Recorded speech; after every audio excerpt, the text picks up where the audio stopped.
আমার একবার কথা দাও, আমি তোমার, তুমি আমার একবার কথা দাও, নবী তুমি হয়ে যাও, বলেন নবী তুমি আমার হয়ে যাও, আমি তোমার, তুমি আমার একবার কথা দাও, আমি তোমার, তুমি আমার একবার কথা দাও, নবী তুমি আমার হয়ে যাও, আমি ভালোবাসি মনে ও প্রাণে, সুবহানাল্লাহ, আমি ভালোবাসি মনে ও প্রাণে, মন বসে না কোনো কাজে, মন বসে না কোনো কাজে তোমায় বিহনে, নবী তুমি আমার হয়ে যাও, নবী তুমি আমার হয়ে যাও, আমি তোমার,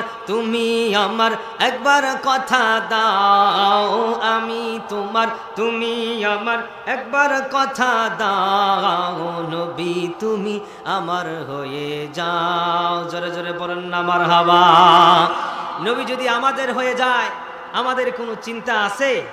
কথা বলেন, টেনশন আছে? কোনো চিন্তা নাই, কোনো টেনশন নাই, কারণ পয়গম্বর আরবি মুহাম্মদুর রাসূলুল্লাহ বলেছে, যেই বান্দা, যেই উম্মত জীবিত অবস্থায় ঈমানের সহিত আমি রাসূলকে একবারে দেখবে, আমি রাসূল কিয়ামতের ময়দানে তার জন্য জামিনদার হয়ে যাব। মারহাবা কর না। তোমরা মদিনা থেকে তাদেরকে সরায়া দাও, সুবহানাল্লাহ, চিৎকার মেরে কর না সুবহানাল্লাহ। হযরত আবু হুরায়রা রাদিয়াল্লাহু তাআলা আনহু সুনানে নাসাইর মধ্যে তিনি জানালেন, বিশ্বনবী সাল্লাল্লাহু আলাইহি ওয়াসাল্লাম তিনি বললেন, রাহমাতুল লিল আলামিন জানিয়েছেন, ভারতের ময়দানে হিন্দুস্তানে মুসলমানদের সাথে যুদ্ধ হবে, এই মুসলমানদের সাথে যুদ্ধ হলে ও আবু হুরায়রা, আমি রাহমাতুল লিল আলামিন তোমাকে জানাইলাম, তুমি আবু হুরায়রা যদি হিন্দুস্তানের এই যে হিন্দু গাজওয়া হিন্দের যুদ্ধের মধ্যে যদি তুমি জীবিত থাকো, তাহলে তোমার জান, তোমার মাল নিয়া মুসলমানদের পক্ষে হিন্দুদের বিরুদ্ধে তুমি জিহাদের ময়দানে লুটিয়া পড়বা। আমি রাহমাতুল লিল আলামিন জানিয়ে দিলাম, হিন্দুস্তানের জিহাদের ময়দানে গিয়ে যদি তুমি আবু হুরায়রা যদি তুমি শাহাদাতের মর্যাদা পেয়ে যাও, ওই শাহাদাতটা হবে সমস্ত শাহাদাতের মধ্যে উত্তম শাহাদাতের মর্যাদা। জোরে জোরে কন্যা সুবহানাল্লাহ। আর আবু হুরায়রা তুমি যদি শাহাদাত গ্রহণ না করতে পারো, সেইখান থেকে তুমি যদি গাজী হয়ে বাসায় ফিরতে পারো, আমি রাসূলুল্লাহ জানায়া দিলাম, জমিনের মধ্যে শ্রেষ্ঠ গাজী হয়ে তুমি বাঁচবা। রব্বুল আলামিন হিন্দুস্তানের গাজওয়া হিন্দুদের জিহাদের মধ্যে অবস্থান করার কারণে আমি রাহমাতুল লিল আলামিন কিয়ামতের ময়দানে তোমার জন্য সুপারিশ করে তোমাকে জান্নাতে নিয়ে যাব। জোরে জোরে কন্যা সুবহানাল্লাহ। সেই গাজওয়াই হিন্দ আমাদের সামনে চলে আসতেছে। রব্বুল আলামিন যেন আমাদেরকে গাজওয়াই হিন্দীদের সাথী করে শাহাদাতের মর্যাদা দান করে দেয়। চিল্লা পড়ুন আল্লাহুম্মা আমিন। আর একটু জোরে জোরে কন্যা আল্লাহুম্মা আমিন। গাজওয়াই হিন্দ হবে, ইতিহাসগুলো এক সময় আসবেন। আজকের আলোচ্য বিষয় হচ্ছে নবীজির শান মান, নবীজিকে মানলে কি কারণে, নবীজিকে মানলে কিভাবে রব্বুল আলামিন আমাদেরকে জান্নাত দেবে। সুবহানাল্লাহ পড়েন। রাহমাতুল লিল আলামিন পৃথিবীতে আসার আগে থেকেই রাহমাতুল লিল আলামিন অলৌকিকভাবে মুজিজা দেখিয়ে গোটা বিশ্বকে তাক লাগিয়ে দিয়েছেন। সুবহানাল্লাহ পড়েন। দয়ার নবী, মায়ের নবী পৃথিবীতে আসলেন, আগমন করার পরে মক্কা শহরের তখন প্রচলিত স্বভাব ছিল, মক্কা শহর থেকে, মক্কা শহরের ধনী ধনী বংশের ধনী ধনী বাড়ির সন্তানগুলোকে তায়েফের ময়দানে বা অন্য অন্য গোত্রের মানুষের কাছে তাদেরকে পালতে দিতেন। সুবহানাল্লাহ পড়েন না। এবার সকলেই আমার দিকে তাকাবে, মনোযোগ দেওয়া কথাগুলো শুনবেন। নবীর আশেক হয়ে, নবীর প্রেমে 2 ফোঁটা চোখের পানি ফেলতে রাজি আছি ইনশাআল্লাহ? রাজি আছি ইনশাআল্লাহ? কে কে রাজি আছি? 2 হাত তুলে আল্লাহকে দেখা দেন। নারে তাকবীর, নারে তাকবীর। আল কোরআনের আলো, আল হাদিসের আলো, দিলে দিলে জালো। নারায়ে তাকবীর। পয়গম্বর আরবি মুহাম্মদুর রাসূলুল্লাহ সাল্লাল্লাহু আলাইহি ওয়াসাল্লাম পৃথিবীতে জন্মগ্রহণ করলেন, তাশরীফ আনয়ন করলেন। গোটা মক্কা শহর থেকে অ্যানাউন্স করে দিলেন, মক্কা নগরীর সমস্ত শিশু বাচ্চাদেরকে লালন পালন করার জন্য অন্য একটি শহরে দেওয়া হবে। হালিমাতুস সাদিয়া রাদিয়াল্লাহু তাআলা আনহা পয়গম্বর আরবি মুহাম্মদুর রাসূলুল্লাহ সাল্লাল্লাহু আলাইহি ওয়াসাল্লামকে নিয়ার জন্য আসলেন। সুবহানাল্লাহ পড়েন না, জবান খুলে করেন না সুবহানাল্লাহ। হালিমাতুস সাদিয়া রাদিয়াল্লাহু তাআলা আনহা পিছনে পড়ে গেলেন দুর্বল গাদের কারণে, দুর্বল উটনির কারণে। মক্কা নগরীর থেকে ধনী ধনী বংশের ধনী ধনী বাবার সন্তানগুলোকে নিতে পারলেন না। হালিমা সাদিয়া এবার স্বামীকে বলে, ওগো প্রাণের স্বামী, কোনো সন্তান তো আমি নিতে পারলাম না। একটি সংবাদ পাইলাম মক্কা নগরীতে বাবা ছাড়া এতিম একটি সন্তান আছে। সন্তানটি দেখতে নাকি অনেক সুন্দর, অনেক ফুটফুটে সন্তান। ওই সন্তানটাকে চলো যাই নিয়ে যাই, দেখি সন্তান কিনে নেওয়ার পরে আমরা কিছু পাই কিনা। হালিমা সাদিয়া রাদিয়াল্লাহু তাআলা আনহা বিশ্বনবী রাহমাতুল লিল আলামিনের ঘর মুবারকের দিকে যখন রওনা করলেন, ঘর মুবারকের মধ্যে রওনা করার সঙ্গে সঙ্গে ঘরের মধ্যে যখন প্রবেশ করলেন, হালিমা সাদিয়া রাদিয়াল্লাহু তাআলা আনহা রাহমাতুল লিল আলামিনকে প্যারা নবী সাল্লাল্লাহু আলাইহি ওয়াসাল্লামকে দেখেন একটা দোলনার মধ্যে বসে আছে। হালিমা সাদিয়া প্যারা নবী রাহমাতুল লিল আলামিনকে দেখার সঙ্গে সঙ্গে জবান দিয়ে বলে ফেলে, আল্লাহু আকবার, এত সুন্দর সন্তান আমি হালিমা সাদিয়া আমার জিন্দেগিতে কখনো আমি দেখি নাই। জবান খুলে কন্যা সুবহানাল্লাহ। আমি না ডেকে ডেকে বলে, হালিমা তুমি তো গরিব বংশের একটি মানুষ, তুমি তো গ্রামের একটি মানুষ, গ্রাম থেকে কয়জন সন্তান আর তুমি দেখেছো? গ্রামের সন্তানগুলো মাটি দেয়া খেলা করে, কাদা দেয়া খেলা করে। গ্রামের সন্তানগুলো দেখতে একটু কালো থাকে, আর শহরের সন্তানগুলো দেখতে একটু সুন্দর থাকে, ঠিক কিনা? শহরের ছেলেরা ভালো হয়, কিন্তু শহরের নারীরা টাইট ফিট জামা পরার কারণে শহরের মেয়েরা নষ্ট হয়ে যায়। চিল্লায় বলেন ঠিক কিনা? আমি না হালিমাকে ডেকে ডেকে বলে, আরে হালিমা তুমি তো শুধু গ্রামের মধ্যে থাকো, আমি আমিনা মদিনা শহর থেকে আমার বাবা মক্কা নগরীতে আমাকে বিবাহ দিয়েছে। আমি মদিনা শহর দেখেছি, আমি মক্কা শহর দেখেছি। আমি আমিনা মক্কা মদিনা দুইটি শহরের মধ্যে আমার ছেলে মুহাম্মদের মতো সুন্দর সন্তান আমি আমার জিন্দেগিতে আর কখনো দেখি নাই। চিৎকার মেরে কন্যা সুবহানাল্লাহ। হামিলার কথা, আমিনার কথা আব্দুল মুত্তালিব শুনে বলে, ওরে হালিমা, ওরে আমিনা শুনে নাও, তোমরা তো শুধু দুইটা শহর দেখেছ। আমি আব্দুল মুত্তালিব মক্কা শহর দেখলাম, মদিনা শহর দেখলাম, তায়েফ শহর দেখলাম, আমি সিরিয়ায় গেলাম, ইয়ামেনে গেলাম, আমি ব্যবসার কাজের জন্য আমি কয়েকটা রাষ্ট্র আমি আব্দুল মুত্তালিব দেখলাম। আমি আব্দুল মুত্তালিব এতগুলো রাষ্ট্র দেখার পরে আমি আব্দুল মুত্তালিব বলতেছি, আমার নাতি মুহাম্মদের মতো এত সুন্দর ফুটফুটে সন্তান আমি আব্দুল মুত্তালিব আমার জিন্দেগিতে দেখি নাই। জবান খুলে কন্যা সুবহানাল্লাহ। হালিমার কথা শুনে, আমিনার কথা, আব্দুল মুত্তালিবের কথা জিবরাইল শুনে শুনে বলে, ওরে আব্দুল মুত্তালিব, হালিমা, আমিনা, তোমরা তো কয়েকটা শহর দেখেছ। আমি জিবরাইলের কাছে গোটা দুনিয়াটা একটা প্লেটের সমান। আমি জিবরাইল গোটা দুনিয়া দেখেছি, আদম সফিউল্লাহ থেকে পয়গম্বর আরবি মুহাম্মদুর রাসূলুল্লাহ পর্যন্ত দেখলাম। আমি জিবরাইল ঘোষণা দিলাম, রে শুনে নাও, শুনে নাও, আমি জিবরাইল কুল কায়নাতের মধ্যে গোটা দুনিয়ার মধ্যে আমি জিবরাইল মুহাম্মদুর রাসূলুল্লাহ সাল্লাল্লাহু আলাইহি ওয়াসাল্লামের মতো সুন্দর ফুটফুটে ব্যক্তি আমি জিবরাইলও কখনো দেখি নাই। জবান খুলে কন্যা সুবহানাল্লাহ। রব্বুল আলামিন আসমান থেকে ডেকে বলে, ওরে জিবরাইল, তুমি তো হালিমার মতো বললা, তুমিও তো আব্দুল মুত্তালিব আমিনার মতো বললা।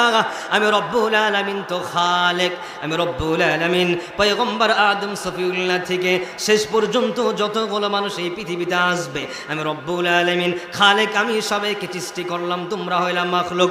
আমি রব্বুল আলামিন তোমাদেরকে ঘোষণা দিয়ে দিলাম, তোমরা শুনে নাও, শুনে নাও, আমি রব্বুল আলামিন বলছি, কুল কায়নাতের মধ্যে যতগুলো মানুষ আমি রব্বুল আলামিন সৃষ্টি করেছি, আমি রব্বুল আলামিন আমার বন্ধু হাবিবুল্লাহ মুহাম্মদুর রাসূলুল্লাহর মতো সুন্দর করে আমি রব্বুল আলামিন কোন মানুষকে আমি রব্বুল আলামিন সৃষ্টি করি নাই। জবান খুলে কন্যা সুবহানাল্লাহ। একটা জবানও বন্ধ রাখবেন না। চিৎকার মেরে কন্যা আল্লাহু আকবার। আর জোরে বলেন আল্লাহু আকবার। তোমার সৃষ্টি যদি হয় এত সুন্দর, না জানি তাহলে তুমি কত সুন্দর, না জানি তাহলে তুমি কত সুন্দর। তোমার সৃষ্টি যদি হয় এত সুন্দর, না জানি তাহলে তুমি কত সুন্দর। দুনিয়া সুন্দর, মানুষ সুন্দর, আসমান সুন্দর, জমিন সুন্দর, সুন্দরে সুন্দরে পাল্লা। জানি না কত সুন্দর তুমি আল্লাহ, জানি না কত সুন্দর তুমি আল্লাহ। দুঃখের বিষয়, যারা এই টাচ ফোন চালাই, স্মার্টফোন চালাই, আমরা তারা বুঝি বা জানি, দেখতেছি নতুন করে একটি শিরক শুরু হয়ে গিয়েছে। আল্লাহ আমাদেরকে সুন্দর করে বানিয়েছেন না? এখন আমার এই নাকটা যদি এমনি করে বাঁকা করে রাখি, ভালো দেখা যাবে? আমার এই সুন্দর দাড়িটা যদি এই দিকে না দেয়, এই দিকে উঠে যেতেই ভালো দেখা যাবে? বলবেন হুজুর বাদাইমা হয়েছে, ঠিক না? এটাই তো বলবেন। আল্লাহ বলে দিলেন লাকাদ খলাকনাল ইনসানা ফি আহসানি তাকওয়িম, আমি মানুষদেরকে সুন্দর করে অবয়ব কাঠামো দিয়া সব থেকে উত্তম করে আমি মানুষদেরকে বানিয়েছি। কিন্তু বাংলাদেশের ছেলেপেয়েরা এই রোজার ঈদের আগে থেকে জিবলি স্টাইলে নিজের ছবি এডিট করে নিজেকে কার্টুন বানাচ্ছে। নাউজুবিল্লাহ পড়েন না? কি বানাচ্ছে? ঘিবলি স্টাইলে নিজেকে কার্টুন বানাচ্ছে। আচ্ছা, আল্লাহ তাআলা হিন্দুদেরকে মুশরিক কেন বলেছে? মূর্তি পূজা করার কারণে, ঠিক না? মূর্তি পূজা করা হারাম, শিরক। কেন? তারা নিজেরা একটি ক্ষুধা বানায়, একটি মানুষের মতো অবয়ব কাঠামো দিয়ে, আকৃতি দিয়ে তারা একটি মূর্তি বানায়, ঠিক না? এই কারণে আল্লাহ বললেন এটা করা শিরক। আমি রব্বুল আলামিনের কুদরতি কদম ছাড়া তোমার এই দামি কপালটা কারো কদমে লুটানো যাবে? আমরা নিজেরা নিজেদের অবয়ব কাঠামো চেঞ্জ করতেছি, এর মাধ্যমে ঘিবলি স্টাইলে নিজেদের ছবি চেঞ্জ করে নিজেদের অবয়ব কাঠামো চেঞ্জ করতেছি। মনে রাখো যুবক, তোমরা যারা তোমাদের চেহারাগুলো এইভাবে নষ্ট করতেছো, অবয়ব কাঠামো দিয়ে চেঞ্জ করতেছো, তুমি আল্লাহর সাথে যুদ্ধ ঘোষণা দিচ্ছ। তোমার আল্লাহ তোমাকে সুন্দর করে বানিয়েছে, আর তুমি বলতেছো না আমি সুন্দরটা দেখতে চাই না। আবার সবাই দেখি ফেসবুকে বলে কেমন হয়েছে, আর নিজ দিয়ে লেখে হ্যাঁ সুন্দর লাগতেছে তোমাকে দেখতে। নাউজুবিল্লাহ পড়েন না?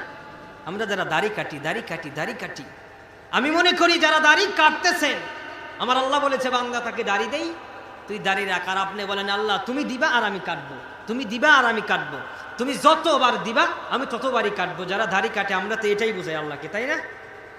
আল্লাহ তো এটা কাটতে বলে না, আল্লাহ এটা রাখতে বলেছে। আর আপনি বলেন আল্লাহ তুমি যতবার দিবা আমি ততবারই কাটবো। মানে কি? আল্লাহর সাথে একটা কম্পিটিশন, ঠিক না? আল্লাহ বলে বান্দা আয়, আমি তোকে ছেড়ে দিয়েছি, আয় তুই। কবরে আসার পরে লটকায়া আয়না ঘরের মতো একটা জায়গায় তোরে ঢুকায়া এমন বাম্বু তোরে দিমু, আর জিন্দিগিতে তুই মনে করবি না যে দাড়ি কাটো। তখন আল্লাহর কাছে বলবে আল্লাহ আরেকটা বার হায়াত দাও, আমি এবার পৃথিবীতে গিয়ে দাঁড়িয়ে রাখবো। আল্লাহ বলবে তুই নাফরমান, তোকে যেই সুযোগ দিয়েছিলাম কোরআনের বাণী, সুদামপাড়া 4টি ইমাম সাহেব, 4জন ইমাম সাহেব তোমাদেরকে শুনিয়েছে দাড়ি রাখা সুন্নত, দাড়ি রাখো, দাড়ি রাখো, দাড়ি রাখো। তোমরা তো কথা ইয়াদে নাও নাই, কানে নাও নাই, অতএব আর তোমাদেরকে হায়াত দেওয়া হবে না। যা করেছো জিন্দিগিতে করে এসেছো, এখন শুধু মায়ের খাও আর শাস্তি নাও। নাউজুবিল্লাহ পড়েন না? তাহলে দাড়ি রাখতে রাজি আছি ইনশাআল্লাহ? সবাই রাজি আছে ইনশাআল্লাহ?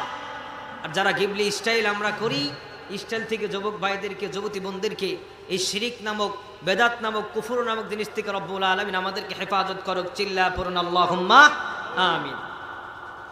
রব্বুল আলামিন পয়গম্বর আরবি মুহাম্মদুর রাসূলুল্লাহ সাল্লাল্লাহু আলাইহি সাল্লামকে সুন্দর করে বানালেন, পৃথিবীর সব থেকে সুন্দর করে অবয়ব কাঠামো দিয়ে তাকে বানালেন। সুবহানাল্লাহ। হঠাৎ করে আম্মা জান আয়েশা সিদ্দিকা রাদিয়াল্লাহু তাআলা আনহাকে একজন প্রশ্ন করলেন, আম্মা জান আয়েশা রাদিয়াল্লাহু তাআলা আনহা, আপনার কাছে জানতে চাই পয়গম্বর আরবি মুহাম্মদুর রাসূলুল্লাহ সাল্লাল্লাহু আলাইহি সাল্লাম সবথেকে বেশি সুন্দর নাকি কোরআনের মধ্যে পয়গম্বর ইউসুফের কথা বলেছে, পয়গম্বর ইউসুফ আলাইহিস সালাতু ওয়াস সালাম সবথেকে বেশি সুন্দর? সুবহানাল্লাহ। আম্মা জান আয়েশা সিদ্দিকা রাদিয়াল্লাহু তাআলা আনহা বলেন, আমার স্বামী রাহমাতুল লিল আলামিন এত সুন্দর, আমার স্বামী এত সুন্দর, হঠাৎ করে আমার ঘরের মধ্য থেকে একটা সুই পড়ে গিয়েছে। তখন তো লাইট ছিল না, তখন তো ভালো আলোর ব্যবস্থা ছিল না। আম্মা জান আয়েশা রাদিয়াল্লাহু তাআলা আনহা বললেন, ওগো প্রাণের স্বামী, ঘরের মধ্যে কূপের ঘরের মধ্য থেকে এই হুজরা মুবারকের মধ্য থেকে একটা সুই হারিয়ে গিয়েছে, পড়ে গিয়েছে, খুঁজে পাচ্ছি না। আমার রাহমাতুল লিল আলামিন যখন আম্মা জান আয়েশা রাদিয়াল্লাহু তাআলা আনহার কথা শুনলেন, শোনার পরে একটি বর্ণনায় চাদর দিয়ে দেহটা ঢাকা ছিল। রাহমাতুল লিল আলামিন মুখ মুবারক বের করার সঙ্গে সঙ্গে বা ঘরে ঢোকার সঙ্গে সঙ্গেই ঘরটা আলোয় আলোকিত হয়েছে। সুইটা আম্মা জান আয়েশা নবীর চেহারা নূরের নূরান্বিতের তাজাল্লির কারণে সুই মুবারক খুঁজে পেয়ে গিয়েছেন। জোরে জোরে কন্যা সুবহানাল্লাহ। কত সুন্দর ছিলেন আমার রাসূল পয়গম্বর আরবি মুহাম্মদুর রাসূলুল্লাহ, এত সুন্দর ছিলেন। চন্দ্রকে চন্দ্রের আলোকে রাহমাতুল লিল আলামিন ড্যামেজ করে দিতেন। সুবহানাল্লাহ বলেন না। আম্মা জান আয়েশা সিদ্দিকা রাদিয়াল্লাহু তাআলা আনহা বলেন, পয়গম্বর ইউসুফ আলাইহিস সালামের জন্য জুলাইখার সাথী বর্গরা তো তারা হাত কেটে দিয়েছিলেন। আর আমার পয়গম্বর, আমার স্বামী মুহাম্মদুর রাসূলুল্লাহ যদি এরকম প্রতিযোগিতা করাতেন, আমার পয়গম্বরের জন্য কলিজা কেটে দিতেন, তবু তারা এক কিঞ্চিত পরিমাণ বুঝতো না। সুবহানাল্লাহ। এত পরিমাণ আমার রাসূল সুন্দর ছিলেন, এত পরিমাণ আমার রাসূল সুন্দর ছিলেন। সেই রাসূলকে দেখার দরকার আছে না নাই? জোরে বলেন আছে না নাই? পয়গম্বর আরবি মুহাম্মদুর রাসূলুল্লাহ সাল্লাল্লাহু আলাইহি ওয়াসাল্লাম জানালেন, আমার উম্মতেরা রে, তোমরা তো আমাকে দেখো নাই, তোমরা আমাকে না দেখে আমার উপরে বিশ্বাস স্থাপন করেছো, আমার আল্লাহকে না দেখে আমার উপরে বিশ্বাস স্থাপন করেছো। ওর উম্মতেরা শুনে নাও, তোমরা যদি শুক্রবার জুমার দিনে আসরের নামাজের পরে বসে তোমরা যদি সাল্লাল্লাহু আলাইহি ওয়াসাল্লাম আল্লাহুম্মা সাল্লি আলা সাইয়্যিদিনা মুহাম্মাদিন নবীল উম্মি ওয়া আলিহি ওয়া সাল্লিম তাসলিমা, এই দরুদ যদি তোমরা 80 বার তোমাদের মৃত্যু পর্যন্ত পড়তে থাকো, আমি রাসূল ঘোষণা দিলাম, মৃত্যুর আগে আমি রাহমাতুল লিল আলামিন তোমাদেরকে দিদার দিয়ে জান্নাতি করে দেব। সুবহানাল্লাহ। আরো জোরে জোরে বলেন না সুবহানাল্লাহ। পাই যদি নবী গো আপনার দিদার, মৌতের যতনা থাকিবে না আমার, দয়া যে করিয়া দিবেন গদিদার, দয়া যে করিয়া দিয়েন গদিদার। ইয়া রাসূলুল্লাহ বাল্লাহ, ইয়া রাসূলুল্লাহ। মাতা পিতা যাহাদের অন্ধকার কবরে, তরাইবেন নবী গো মায়াবী নজরে। মাতা পিতা যাহাদের অন্ধকার কবরে, রাখিবেন নবী গো মায়াবী নজরে। সুপারিশ করাইয়া তরাইবেন হাসরে, সুপারিশ করাইয়া তরাইবেন হাসরে। ইয়া রাসূলুল্লাহ ইয়া রাসূলুল্লাহ। চিৎকার মেরে পড়েন না মারহাবা, আরেকটু আওয়াজ দিয়ে পড়েন না মারহাবা।